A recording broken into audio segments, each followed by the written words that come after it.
Todas as pessoas têm fraquezas. Na verdade, você tem uma coleção de defeitos e imperfeições, físicas, emocionais, intelectuais e espirituais. Você também pode viver situações incontroláveis que o enfraquecem, como restrições financeiras e relacionais. O mais importante é o que você faz com isso. Normalmente negamos as fraquezas, nós as defendemos, damos desculpas, escondemos e tornamos a senti-las. Isso impede que Deus a use para nos transformar da forma que Ele deseja. Deus tem uma perspectiva diferente da fraqueza humana. Ele diz: os meus caminhos e os meus pensamentos são mais altos que os seus. Por isso, ele muitas vezes age de forma exatamente oposta ao que esperamos. Imaginamos que Deus deseja usar somente nossas virtudes, mas Ele também quer usar nossas fraquezas para a sua glória. A Bíblia diz: Deus escolheu para envergonhar os poderosos o que o mundo acha fraco. As fraquezas não são um acidente. Deus as permitiu em sua vida deliberadamente, a fim de demonstrar seu poder por meio de você. Deus nunca ficou impressionado com a força nem com a autossuficiência. Aliás, Ele é atraído por pessoas que são fracas e admitem isso. Jesus considera pobres em espírito os que reconhecem as próprias necessidades. Essa é a primeira atitude a ser abençoada por Ele. A Bíblia é cheia de exemplos que demonstram como o Senhor gosta de usar pessoas comuns e imperfeitas para realizar coisas extraordinárias a despeito de suas fraquezas. Se Deus só utilizasse pessoas perfeitas, nada seria realizado, porque nenhum de nós é infalível. Ele utiliza pessoas imperfeitas e esse é um fato animador para todos nós. A fraqueza ou espinho, como Paulo a denomina, não é um pecado ou vício de caráter que você possa mudar, como o exagero na comida ou a impaciência. A fraqueza é qualquer limitação que você herdou ou não tem meios de alterar. Pode ser uma limitação física, como uma deficiência de membros, doença crônica, vigor naturalmente baixo ou alguma inaptidão. Pode também ser uma limitação emocional, como a sequela de um trauma, uma lembrança dolorosa, um comportamento peculiar ou algum fator hereditário. Pode ainda ser uma limitação intelectual ou nas habilidades. Nem todos somos absolutamente brilhantes ou talentosos. Quando você pensa nas limitações da sua vida, pode se sentir tentado a concluir: Deus nunca poderia me usar. Mas o Senhor jamais será limitado por nossas limitações. Aliás, Ele gosta de encher recipientes comuns com seu grande poder. A Bíblia diz: somos como vasos de barro em que esse tesouro é armazenado. O poder real vem de Deus, mas não de nós. A exemplo da cerâmica comum, apresentamos falhas e quebramos com facilidade, mas Deus irá nos usar, se permitirmos que Ele trabalhe por meio de nossas fraquezas.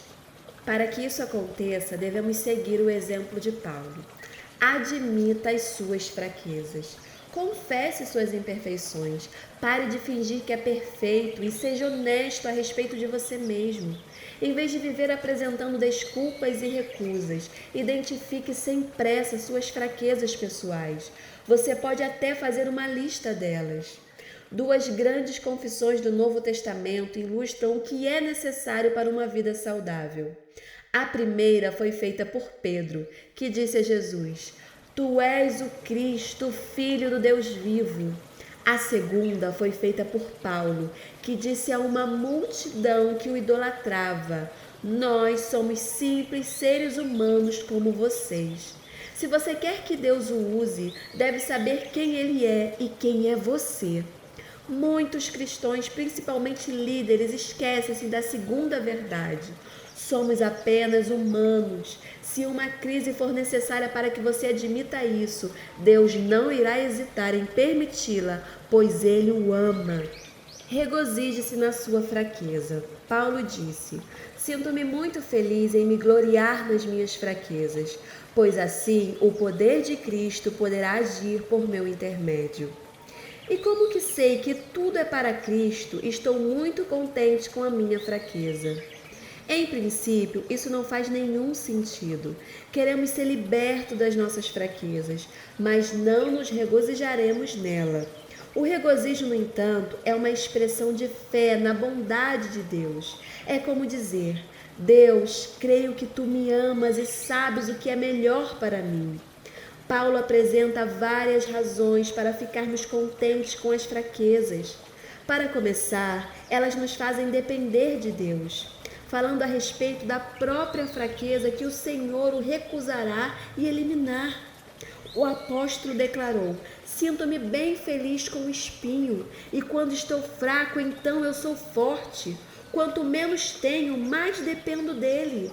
Sempre que se sentir fraco, Deus irá lembrá-lo de que você depende dele. As fraquezas também previnem a arrogância. Elas nos mantêm humildes, como diz Paulo, por causa da grandiosidade daquelas revelações, para que eu não ficasse orgulhoso, recebi o dom de um obstáculo que me mantém em contato permanente com minhas limitações. Deus, em muitos casos, reúne uma grande fraqueza com uma grande força, a fim de manter nosso ego sob controle. A limitação pode agir como um instrumento controlador, que nos impede de nos apressar e passar à frente de Deus. Quando Gideão recrutou um exército de 32 mil homens para combater os midianitas, Deus os reduziu a apenas 300 homens. Isso fez com que as chances no combate contra as tropas inimigas, cujo efetivo era de 135 mil homens, ficassem reduzidas a uma proporção de 1 para 450.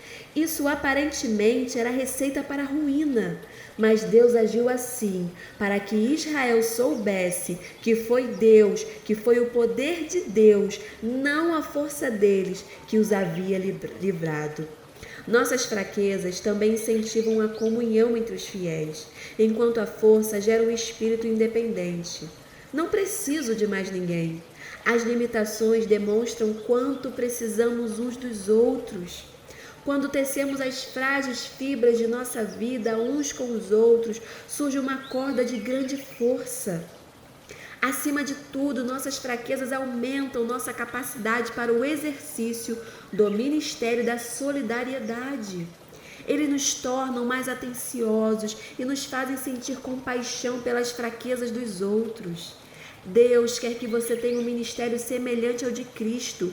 Isso significa que as outras pessoas deverão achar cura nas feridas, as mais profundas mensagens de vida e o ministério mais eficiente surgirão das dores mais profundas, as coisas que o deixam mais constrangido e envergonhado, os quais você reluta em compartilhar. São justamente os instrumentos que Deus usará com mais poder para curar os outros. As fraquezas de Gideão eram baixa autoestima e profunda insegurança, mas Deus transformou-o num poderoso guerreiro. A fraqueza de Abraão era o medo. Não uma, mas 2 vezes ele afirmou que Sara, sua mulher, era sua irmã, apenas para se proteger. Mas Deus transformou Abraão no pai de todos os que têm fé. Impulsivo e sem força de vontade, Pedro tornou-se uma pedra. O adúltero Davi tornou-se o homem segundo o coração de Deus. Um dos impulsivos filhos do trovão tornou-se o apóstolo do amor. Deus é especialista em transformar fraqueza em força. Ele quer pegar sua maior fraqueza e transformá-la. Compartilhe suas fraquezas de forma sincera. O ministério começa com a vulnerabilidade. Quanto mais você baixa a guarda, tira a máscara e fala sobre as suas lutas, mais Deus poderá usá-lo para servir outras pessoas. Paulo deixava transparecer sua vulnerabilidade em todas as suas cartas. Ele abertamente compartilhava suas falhas, seus sentimentos, suas frustrações, os seus medos. É claro que a vulnerabilidade é arriscada. Pode ser assustador baixar a guarda e abrir a vida aos outros. Quando expõe suas fraquezas, sentimentos, frustrações e temores, você se arrisca a ser rejeitado, mas os benefícios valem o risco. A vulnerabilidade liberta emocionalmente. Quando nos abrimos, aliviamos a tensão e dissipamos os medos, o que é o primeiro passo rumo à libertação. Nós já vimos que Deus concede graça aos humildes, mas muitos não compreendem a humildade. Ter humildade não é se sujeitar ou negar a própria força, mas ser sincero a respeito das próprias fraquezas. Quanto mais franco você for, mais obterá da graça de Deus e também receberá a graça dos outros. A vulnerabilidade é uma qualidade cativante. Somos naturalmente atraídos por pessoas humildes. A pretensão causa antipatia, mas a sinceridade atrai, e a vulnerabilidade é o caminho para a intimidade. É por isso que Deus quer usar suas fraquezas, não apenas suas boas qualidades ou virtudes. Se as pessoas virem apenas suas qualidades, irão desanimar e pensar: bem, melhor para ele, mas nunca poderei fazer isso. Entretanto, quando vem Deus usá-lo, apesar das suas fraquezas, animam-se e pensam: talvez Deus possa me usar também. Nossas qualidades podem resultar em competição, mas nossas fraquezas propiciam a vida em comunidade. Em algum ponto da vida você terá de decidir se quer impressionar ou influenciar as pessoas. Você pode impressioná-las à distância, mas tem de chegar perto para influenciá-las. E quando você fizer isso, elas poderão perceber suas imperfeições. Não há nenhum problema nisso. A qualidade essencial para a liderança não é a perfeição, mas a credibilidade. As pessoas devem ser capazes de confiar em você. Caso contrário, não o seguirão. Como você constrói a credibilidade? Não fingindo ser perfeito, mas sendo sincero. Glorie-se em sua fraqueza. Paulo declarou: vou apenas gloriar-me de quão fraco sou e quão grandioso é Deus para usar uma fraqueza dessas para a sua glória. Em vez de apresentar como um ícone de invencibilidade ou autoconfiança, veja-se como um troféu da graça de Deus. Quando Satanás apontar as fraquezas que você tem, concorde com ele e deixe o coração transbordar louvores a Jesus, que compreende todas as nossas fraquezas, e ao Espírito Santo que nos ajuda em nossa fraqueza. Deus também pode transformar uma virtude em fraqueza, a fim de nos usar ainda mais. Jacó era um manipulador. Passou a vida conspirando e fugindo das consequências. Certa noite, lutou com Deus e disse: não te deixarei ir a não ser que me abençoes. E Deus respondeu: tudo bem. Mas então lhe deslocou a articulação da coxa. E o que significa tudo isso? Deus tocou o ponto forte de Jacó. O músculo da coxa é o mais forte do corpo humano e transformou-o em fraqueza. Daquele dia em diante, Jacó passou a mancar para que jamais voltasse a fugir. Isso o forçou a depender de Deus, quer desejasse ou não. Se você quer que Deus o abençoe e use de forma grandiosa, precisa estar disposto a mancar até o fim dos seus dias, pois Deus usa pessoas fracas. Um tema para reflexão: Deus opera melhor quando admito minhas fraquezas. Uma pergunta para meditar: é possível que eu esteja limitando o poder de Deus em minha vida ao esconder minhas fraquezas? Sobre o que estou precisando ser sincero para poder ajudar as pessoas. Que Deus lhe abençoe.